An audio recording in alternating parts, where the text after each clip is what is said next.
ये लड़ाई एक आपके लिए सैंपल के तौर पे कह रहा हूं।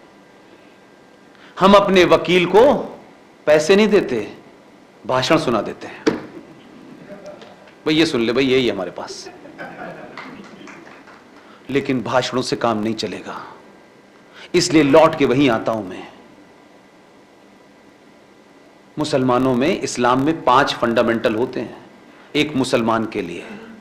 वो 5 चीजों को मानता है तभी मुसल्लत उसका ईमान होता है। मुसलमान का मतलब होता है मुसल्लत ईमान, यानी कंप्लीट ईमान, जो पूरी तरीके से हैं ये बेईमान। उन 5 चीजों में एक आती है ज़कात। सुना है ज़कात का नाम? सुना होगा। हिंदुओं में क्या होता है, इसका नाम सुना है? नहीं, अभी दान तो कोई वर्ड नहीं। देखिए, मैंने वही कहा, जो काम आश्रमों में बैठे हुए लोगों को बताना था वो आसाराम बापू हैं, वो राम रहीम हैं। जिन्हें ये काम बताना था उनको, मेरा काम नहीं था ये बताना, क्यों मैं जानता नहीं।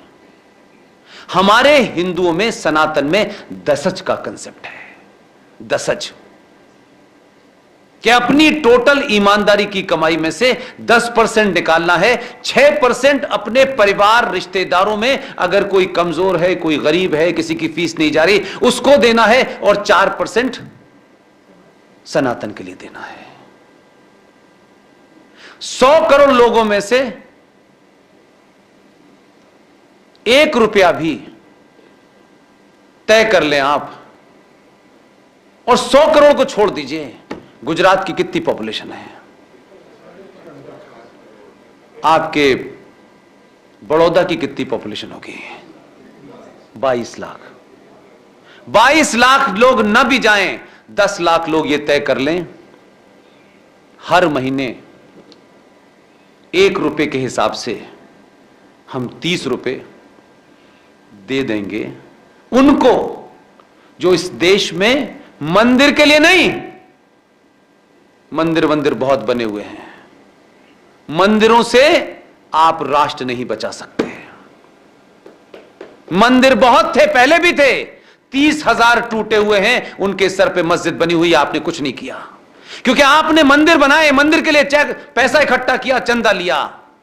चलते फिरते सनातनी हिंदू जो मंदिर थे, उनको ताकतवर नहीं बनाया आपने। अगर आपके शहर में कोई फकीर 1100 बच्चों को उनके भोजन का, उनके कपड़ों का, उनके पहनने के इंतजाम में लगा हुआ है, तो सॉरी, मैं ये तो नहीं कहूंगा ये शर्म की बात है। हो सकता है आपको न पता हो, न जानते हो, आप बिजी रहे हो, वहां तक बात न पहुंची हो। मैं इसलिए नहीं यकीन करता कि गुजरात के लोग, गुजरात की धरती के बारे में कहा जाता है कि ये देने में विश्वास रखती है, उत्तर प्रदेश की धरती लेने में यकीन रखती है। अगर इस बड़ौदा के लोग सिर्फ ये तय कर लें, 1 महीने में 1 रुपया पर डे के हिसाब से हम इकट्ठा करेंगे, और ऐसे जितने भी फकीर हैं, ये जो भास्कर साहब बैठे, मैं इनको फकीर जिस सेंस में कह रहा हूं क्योंकि मेरी थियोलॉजी कुछ और है, ये वो फकीर हैं जिनको इस बड़ौदा में जब मैं पहली बार आया तब मुझे एक बार पीयूष जी ने मिलवाया कि आप इनसे मिलिए, कितना बढ़िया काम कर रहे हैं। ठीक है, मैं पिछले 6-7 साल से आ रहा हूं, देखता हूं उनको हर बार, ये इसी कुर्ते पजामे में नजर आते हैं मुझे। कोई हथियार नहीं है इनके पास, कोई रुपया पैसा नहीं है, लेकिन ये सौभाग्य इन्हीं को है कि ये 1100 बच्चों के बाप हैं। कटोरा लेकर के लोगों से पूछते हैं, जो मिल जाता उससे कहते हैं, अपने लिए नहीं। अगर 1100 बच्चे जो बीच में बिछड़ गए हैं, जिनके साथ भगवान ने अन्याय कर दिया है, समाज ने अन्याय कर दिया है, वो खाएंगे कैसे, पिएंगे कैसे, पढ़ेंगे कैसे? उनके लिए बड़ौदा के लोगों को किसी पुष्पेन की जरूरत है? हाथ जोड़ के मेरी विनती है, मैं अपने लिए कुछ मांगने नहीं आया। भास्कर साहब का ध्यान रखें और कोशिश करें कि इनको देख करके और इस समाज को देख करके इनके बाद भी हजारों भास्कर पैदा हो। बहुत बहुत धन्यवाद, थैंक यू वेरी मच।